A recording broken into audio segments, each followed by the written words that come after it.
Magandang gabi sa inyong lahat. Welcome po sa News Up to Date. Ang topic po natin ngayong gabing ito ay tungkol po sa inilabas na advisory ng Securities and Exchange Commission laban po sa Wisteria Lane.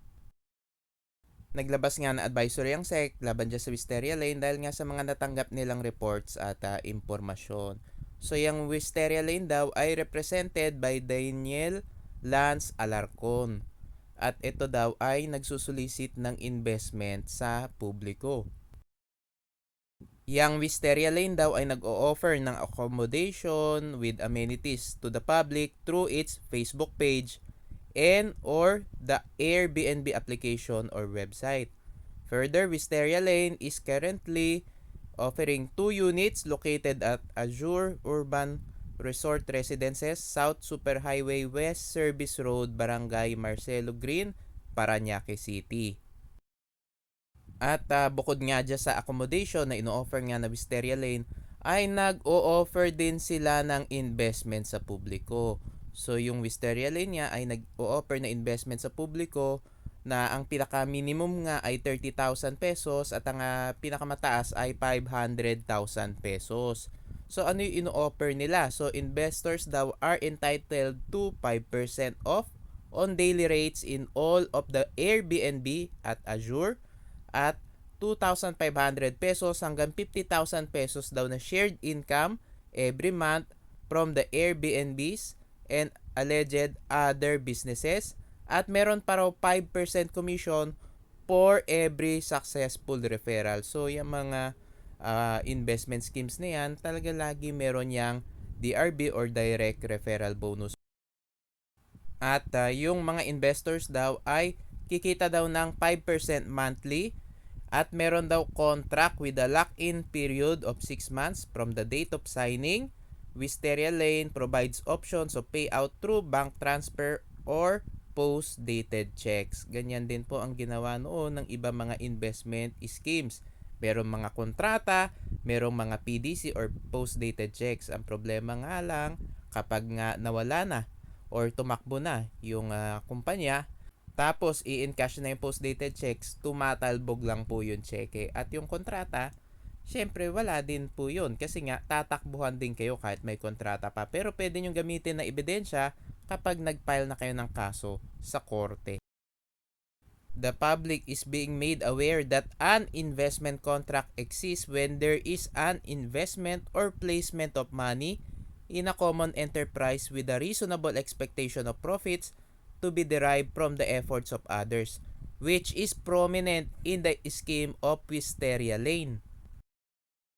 As such, the Securities Regulation Code or SRC requires that said offer and sale of securities must be duly registered with the Commission and that the concerned entity and or its agents should have the appropriate registration and or license to sell such securities to the public.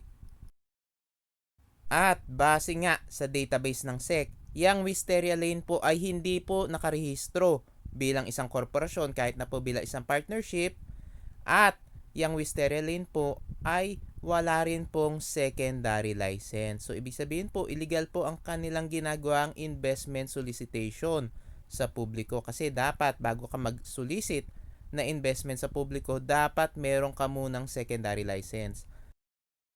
At yung Wisteria Lane nga ay wala pong secondary license at hindi rin po sila nakarehistro bilang isang korporasyon o bilang isang partnership. Kaya nga mag-ingat po kayo dyan. Umiwas na po kayo dyan.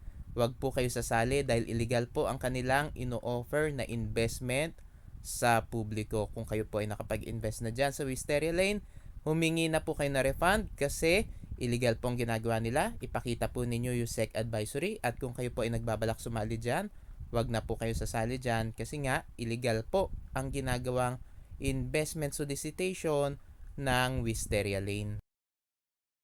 Further, the scheme employed by Wisteria Lane shows indication of a possible Ponzi scheme where monies from new investors are used in paying fake profits to prior investors and is designed mainly to favor its top recruiters and prior risk takers and is detrimental to subsequent members in case of scarcity of new investors.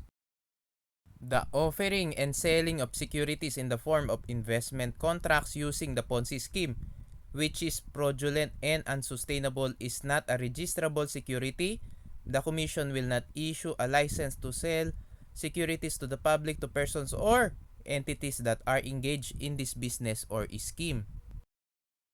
Moreover, RA number 11765 or the Financial Products and Services Consumer Protection Act or FCPA prohibits the commission of investment fraud, defined as any form of deceptive solicitation of investments from the public, which includes Ponzi schemes and such other schemes involving the promise or offer of profits or returns sourced from the investments or contributions made by the investors themselves and the offering or selling of investment schemes to the public without a license or permit from the SEC.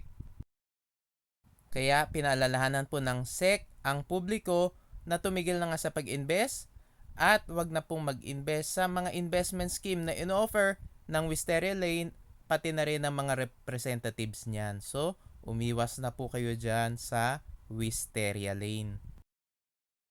At babala po para sa mga umaaktong salesmen, brokers, dealers, agents, representatives, promoters, recruiters, uplines, influencers, endorsers, abettors, and enablers of Wisteria Lane in selling or convincing people to invest in the investment scheme being offered by the said entity, including soliciting investments or recruiting investors through the internet, may be held criminally liable under Section 11 of the FCPA and Section 28 of the SRC, which are both penalized separately with a maximum fine of 5 million pesos or imprisonment of 21 years or both pursuant to Section 73 of the SRC.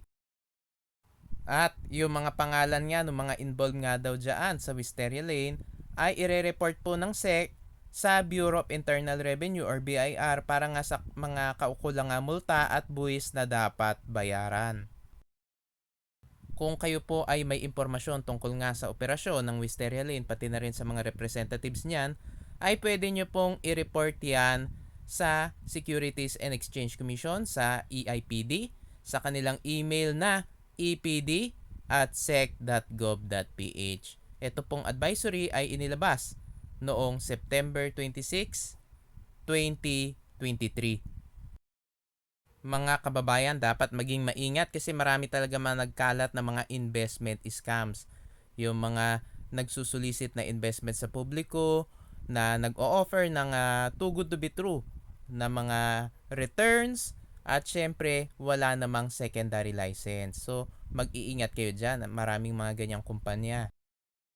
Karamihan ay mga apps o website na mag-i-invest ka daw tapos maghihintay ka lang, may mga daily profits, ganyan po ang mga modus nila ngayon. Maraming mga ganyang modus, mga task scams, mga crypto scams, kaya nga kailangan maging maingat. Huwag kayo basta-basta maniniwala, huwag kayo magtitiwala. Kailangan siguraduhin yung legit, kailangan kompleto sa legalities, dapat po may secondary license at i-verify po ninyo sa Securities and Exchange Commission. Kahit na mag-offer pa yan ng mga contracts o mga post-dated checks, huwag kayong magtitiwala kapag wala po silang secondary license. Kasi kapag naabot na nila yung quota nila, kahit na may kontrata pa kayo o post-dated checks, ay tatakbuhan pa rin po kayo niyan. Mga kababayan, maraming salamat po sa inyong patuloy na pagsuporta sa aking channel. God bless po.